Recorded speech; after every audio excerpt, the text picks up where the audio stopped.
Hey guys, Problem1701 here, and today we are going to be ranking Season 18 of Classic Doctor Who. I like Season 18. It's unique. There's no other season in Doctor Who like Season 18, because while it's Tom Baker's final season, it's also Jonathan Nathan Turner's first season as the producer of the show. He would go on to produce the show for the rest of its original run, all the way through 1989. But even this season, when he takes over, it doesn't feel like the seasons he would do after it. It doesn't feel like a Peter Davison season. It feels like its own thing.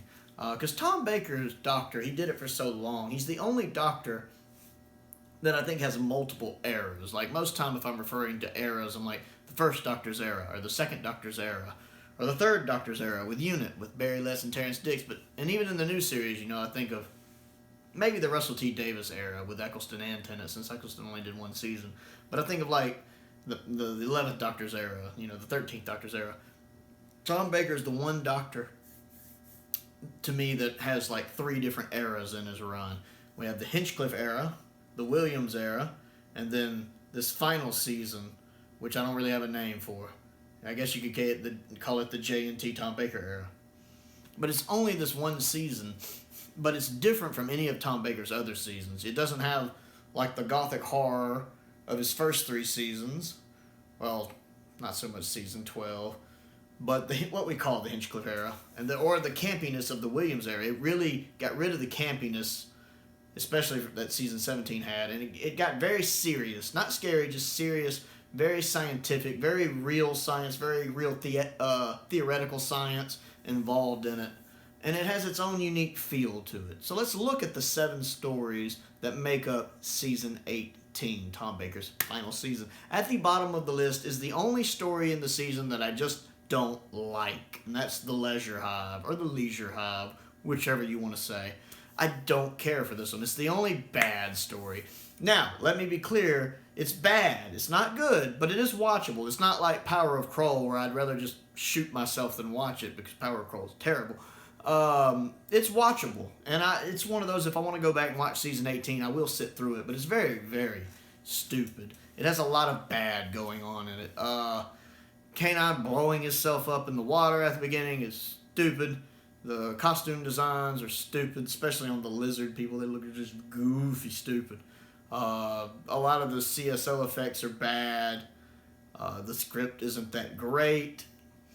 About the couple things I really like are the aging makeup on Tom. When they age Tom up like 500 years, that aging makeup looks really good, like better than some of the aging makeup they use in Doctor Who now. Looks really good, very convincing. And then there was one other thing I liked about the episode in my mind. It slipped away from my mind already. I don't remember. There is one other thing about the episode I liked I can't think of at the moment. But besides those couple things that I liked, I don't care for that one. It's watchable, but it's not good. Next on the list is Full Circle. I can never quite make up my mind on this one. The first time I watched Full Circle, I didn't really think much of it. I didn't dislike it, I just didn't think much of it. The second time I watched it more recently, I liked it.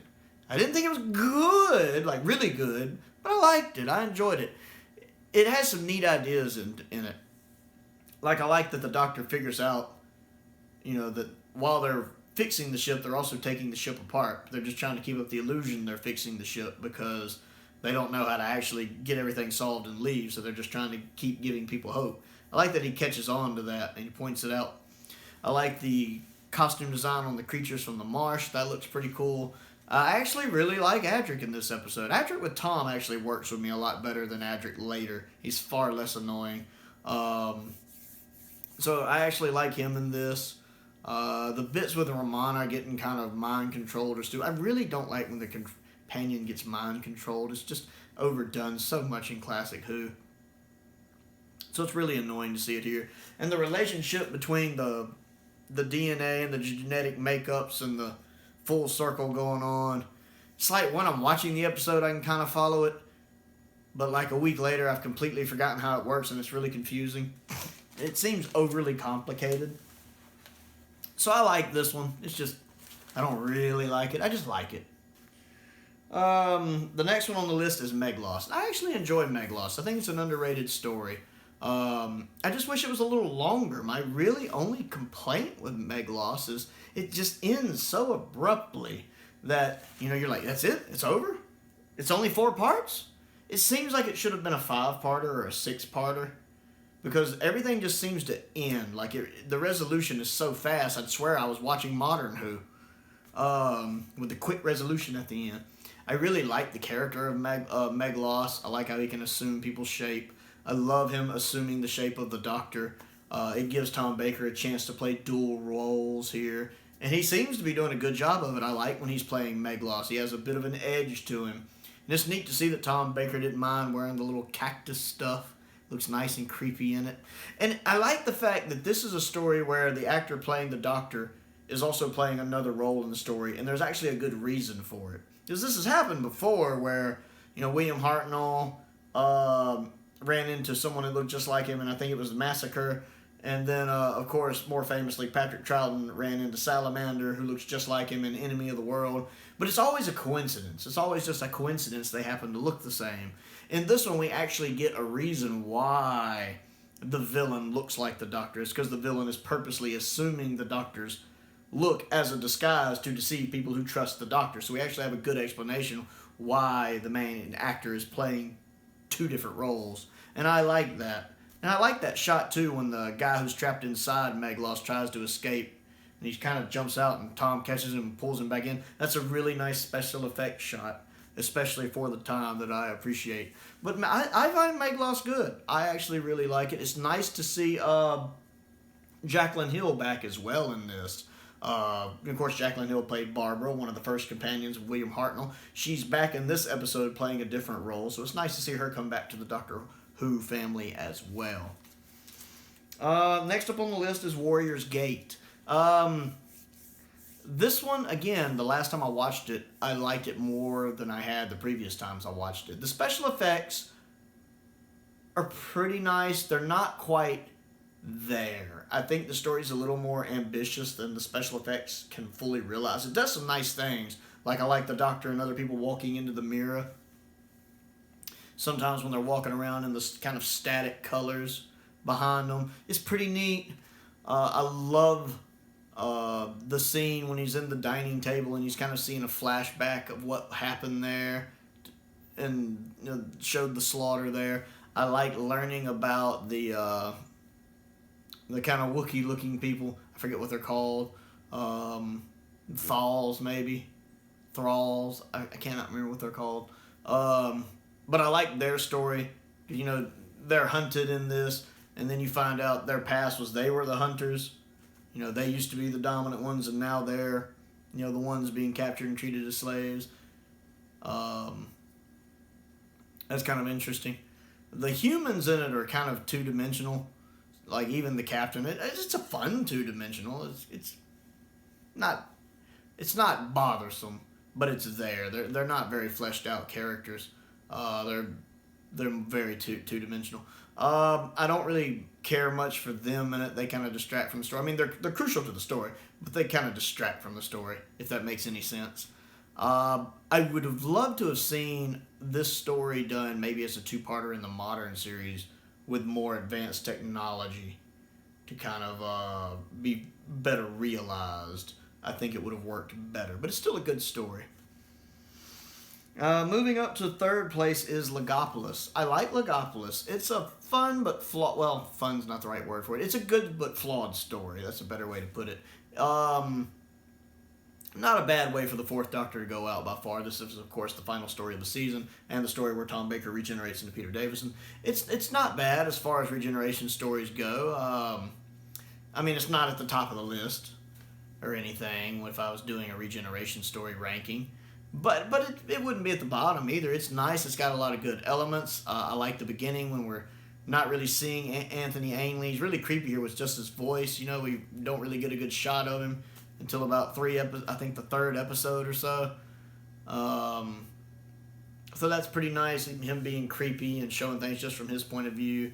I like meeting Tegan. It's nice to see Tegan in a story with the 4th Doctor. I like when she's like, "What's going on?" And she first shows up, and Adric and the Doctor are both like,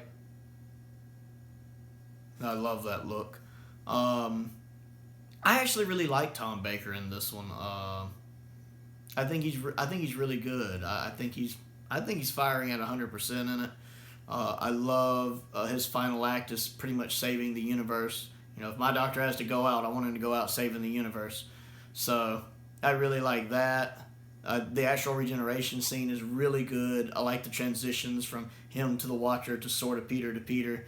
I think it's nice than just a regular transition. I love the music there. I love that one little weird shot where it pans down. Very unusual for Classic Who. I think it's a good story. I don't really care for it bringing Nyssa in as a full companion because I don't really like Nyssa that much, to be honest. She's just kind of I don't dislike her. She's just kind of and I like other people, other reviewers have commented. I don't think they make what they could have of the fact that the Master basically killed her father and is running around in her father's body, and she has to deal with that. And we never really see her dealing with that more than for like a minute, and then it's never really brought up again after that. Even though I run into the Master after that, I don't know. I felt like there was in the modern series they would have explored that way more. And I think if they hadn't had such a crowded TARDIS, they would have explored that way more, even in the classic series. I just kind of hate the fact that that's such a neat little idea that we never really get to explore. But also in Legopolis, if I am going to watch it, I do like to watch the new enhanced version on season 18. I like the new effects and everything. It just adds a little bit to the story, especially the location filming, since they actually got to film it at that Jordan Center where the original model was based. That's pretty neat. Moving up to number 2 is The Keeper of Traken. I really, really like this one. I really love Anthony Ainley as Tremas. I mean, the best acting I ever see Anthony Ainley do in Doctor Who is as Tremas. I mean, I like him as the Master, don't get me wrong, but I love him as Tremas. He's really good. He has that regal, noble bearing of a good, and he just seems like such a good man and a scientist. And it makes you feel so much sadder when you find out what happens to him. He doesn't just get killed, but his body gets stolen away from him right at the end. You know, I kind of feel that loss when I watch it because he seems like such a good guy, and I hate to see him go like that. I love Tom Baker in this story. I like the supporting cast in the story. I like the idea of Traken. I love seeing the professor from Shada back as the keeper here, although I'm always upset he never offers me any tea. Every time he pops up in that chair, I'm like, why are you not offering me tea? But it is a neat little story. It's a lot of fun. I love the banter between Adric and the Doctor at the beginning when he's flipping through the little book. You know, and then this says it exists, and this says it didn't exist, and then it said this over here says, but it does exist. He's like, so? I'm just saying you don't make a lot of sense sometime. Oh, you noticed that, did you? I love that little banter between them. And then they have a little conversation at the end of the episode I like too. A couple silly parts that detract from the story. When the Melker statue is kind of hopping around at the one point to poke through the door, when you actually see it hobbling around, really silly. There's a couple points where Tremas's wife is shooting the laser beams from her eyes, and you can tell that they're painted eyes. She's got her eyelids closed, and the eyes have been painted on, and it looks really goofy and very distracting. And the necklace that her and one of the other guys wear that looks like one of those little slap bracelets. It does. It looks like a cheap little plastic bracelet. I mean, not plastic, but it looks cheap and flimsy and goofy, and it looks like a slap bracelet. It looks goofy. So those little things I don't really care for. But other than that, it's a really solid story. And then, of course, number 1 is the one, like, true classic episode, I think, of this season. And that's State of Decay. And if you've watched my channel, you've heard me probably talk about State of Decay before. I love State of Decay. I think it's one of Tom Baker's top 10 stories. It's easily one of his top probably 5 stories post Hinchcliffe era. I love State of Decay a lot. It only has a couple little issues with special effects, like the great vampires realized poorly. The resolution of the episode where they stop him is realized poorly on screen. But other than that, everything on this one fires perfectly. I love the 3 vampires in it. I love the theatrical. They do a very theatrical performance, which I think really fits their characters in the story. I love the direction of the story. I love Tom in the story. I love when they're being swept by the bats. Adric's a little annoying in this one, but not as much so as he would be in season 19. Uh, but I really like Tom in this one. I like when he realizes what the castle really is, which is a neat idea that I didn't see coming. State of Decay is a very underrated story simply because of the season it's in.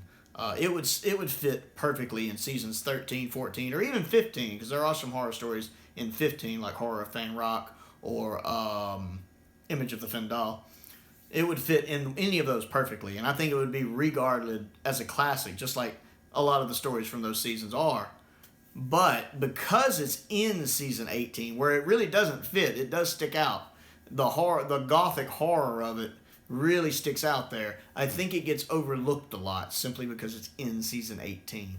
But it's definitely the diamond of the season, and I highly recommend it to anyone who wants to see like a really good classic Who story, or if you like Tom Baker and you might not have seen it, check out State of Decay. It's a good season. So those are what I think of season 18. That's my ranking for it. What do you think? Have you seen season 18? What do you think of it as a whole? Do you think it's an underrated gem? Do you think it's, well, terrible and Tom should have left earlier? What do you think? Comment down below. I always enjoy interacting with you guys. Plenty of other stuff to do. Click the like button, click the subscribe button, click the bell for notifications.